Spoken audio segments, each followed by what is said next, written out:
Ventilation tubes are standard in the US that have previously been fitted into the patient's eardrum and have since fallen out, and they're now in situ within the ear canal. So this is patient one, this is their left ear, and you can actually see the grommet here. It's encased with some dry keratin skin. It's in the inferior recess, so just going to be really gentle here, so I don't want to push it onto the eardrum. It can roll like a ball when it's like this.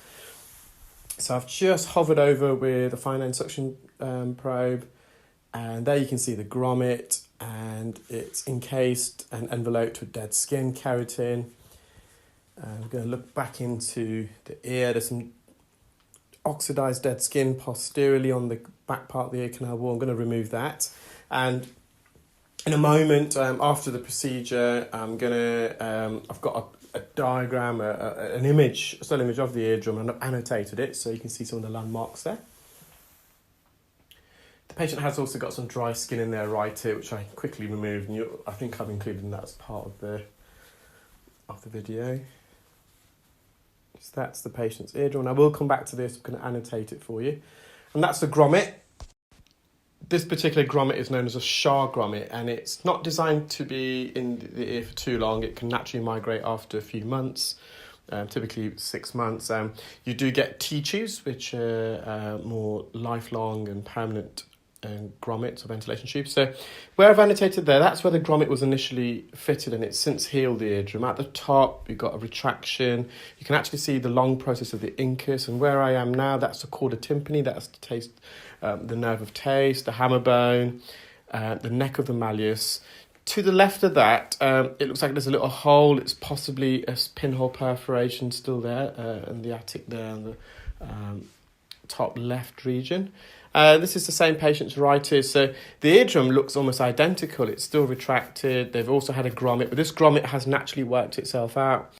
Now, despite the appearance of both eardrums still being retracted, so buckled inwards due to negative middle ear pressure as a result of a blocked eustachian tube, and I did tympanometry, which is a pressure test. It actually showed that the pressure either side of the eardrum is equal, which is what we want, so the eustachian tube is functioning. Sometimes people just have this appearance after, if they suffer from a retracted eardrum for many years, the eardrum just looks like that all the time. This is patient 2. It's a child, that's their left ear, so again I'm going to annotate that ear for you if you stay tuned. And this is grommet. They also did have a grommet in the other ear, but that, similar to the patient 1, that grommet or ventilation tube had naturally worked itself out. So this grommet is embedded onto the eardrum with some soft wax. I've been using oil, and it just came out easily. There wasn't too much resistance there. Again, the patient still has got glue in. I'm going to annotate that in a moment for you, and you're going to get just a bit of a close-up with the endoscope of the grommet. So you can see a bit of skin there to the left. It's glossy. There's a lot of wax. And that's just it on the tissue, and that's a still image there. You can see how the wax has enveloped itself around the grommet. And I think I've got another still image there. So once more, this patient had a Shah grommet fitted. They will probably need some more grommets inserted because they're still suffering from glue ear. And so you can see there's 2 retractions, one posteriorly, one in the attic. It's at the top. That yellowy appearance behind the eardrum, that's a secretion, that's the fluid, that's glue ear. You can see the neck of the malleus there, and at the bottom, the annulus, that white rim, that's some fibrocartilage tissue, which stretches the eardrum down and gives it its elasticity and its rigidity and mobility. So I just want to quickly explain the function of a grommet. Behind the eardrum, we have the middle ear cavity. That should be air-filled, and importantly, the air pressure behind the eardrum should be equal to the air pressure in the atmosphere. And what regulates the air pressure is the eustachian tube, which is a narrow orifice that connects the middle ear to the back of the nose and nasopharynx. The eustachian tube is typically shut, but during brief moments of yawning, chewing or swallowing, it momentarily opens, and it allows either air to enter the middle ear, so it's equal to the atmospheric air pressure, or if there's excessive pressure behind the eardrum, for that to escape. So it's the pressure equalizer. Always, eustachian tube is designed to maintain equilibrium of air pressure either side of the eardrum, because when that is the case, that's when the eardrum is most mobile.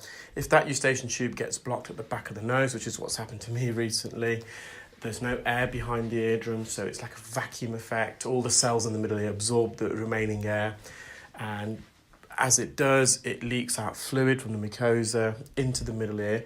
Now that fluid would typically drain out of the eustachian tube, but because that eustachian tube is blocked, that fluid's got nowhere to go, so it builds up, and eventually that fluid will get infected or become viscous, thicker, hence the term glue ear. And what a grommet is, the surgeon pierces the eardrum, it suctions out all the fluid, if there's any fluid in there, the glue ear, and to prevent the fluid from building up again and to allow air to enter the middle ear, because the eustachian tube's out of function, out of action, they insert a ventilation tube known as a grommet in the UK, and it just allows air to enter the middle ear via the ear canal as opposed to up the eustachian tube, because the eustachian tube is blocked. Eventually the grommets can fall out and they naturally migrate out of the ear, and as I mentioned, some people do require lifelong ventilation tubes. They're known as T-tubes in the UK. When you've got a grommet in your ear, you've got to be really, really careful, because if you allow water in your ear, which you shouldn't be getting water in your ear anyway, but more so if you've got a grommet, because if that water enters the middle ear cavity via the grommet, it can cause quite a nasty infection in the middle ear. So people with grommets are going to be really, really careful. And as I said, some people just have to have chronic grommets if they keep falling out.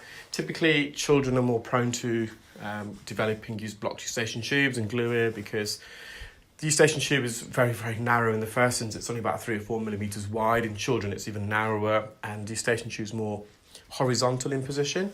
So it can easily get blocked, especially with children who are prone to getting sniffles and blocked noses.